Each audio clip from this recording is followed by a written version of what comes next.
Dance monkey. Fuck. I hate technology. Liz blurts out as she drives manically down the darkened road, trying to get a signal on her cell. And just as quickly, the phone rings in her hand, scaring her. The name Mom is on the display. She answers it. The 20-something female drives a VW Bug filled to the hilt with overstuffed boxes. The words laptop and desk stuff are scribbled in marker. It's daytime now, and after driving all night, Liz arrives at an apartment building just as a smiling couple are leaving with some documents in hand. The landlord informs her that she was too late. The apartment has been rented.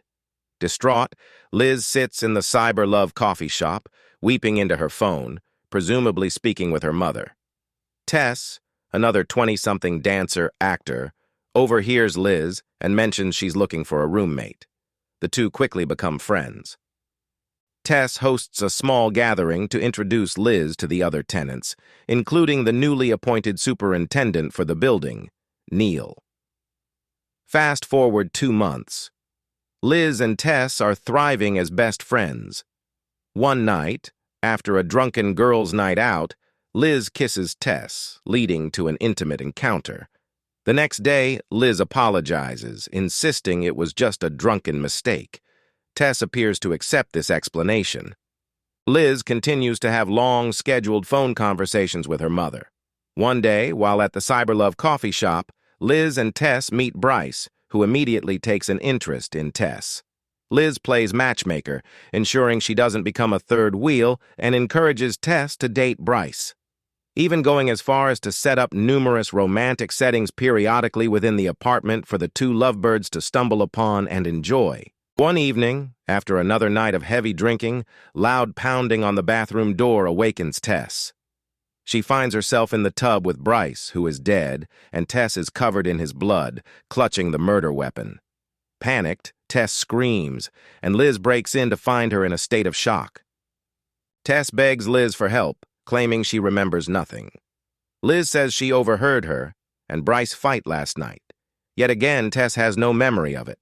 Tess gets violent with her when Liz suggests they go to the police. Liz ultimately sides with her friend and produces a plan to cover up the incident.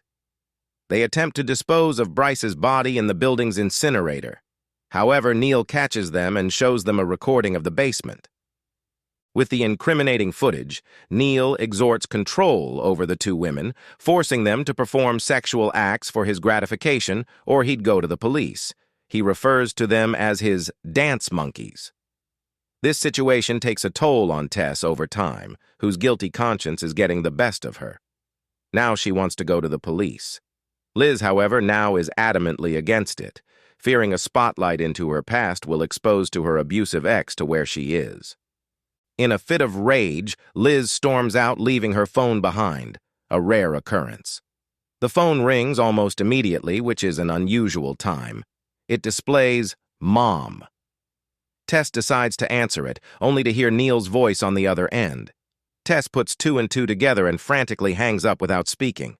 Tess struggles to pack quickly to leave, but as soon as she opens the front door, Neil is there waiting. The screen goes black. We next see Neil's high-tech apartment, filled with electronic monitors displaying various tenants' apartments. A red digital counter fluctuates, mostly increasing, while a green counter steadily climbs. Tess is bound to a chair in her underwear, next to Liz. A bright light awakens Tess, now who realizes the gravity of the situation. Liz and Neil explain their twisted game and how they've been recording and selling her. As Liz begins to caress the bound Tess, Tess starts to cry and scream. Neil watches with satisfaction as the green numbers rapidly increase faster and faster. As he sits back and watches the recording and the horrific scene unfolding before him, he bellows, "Fuck, I love technology."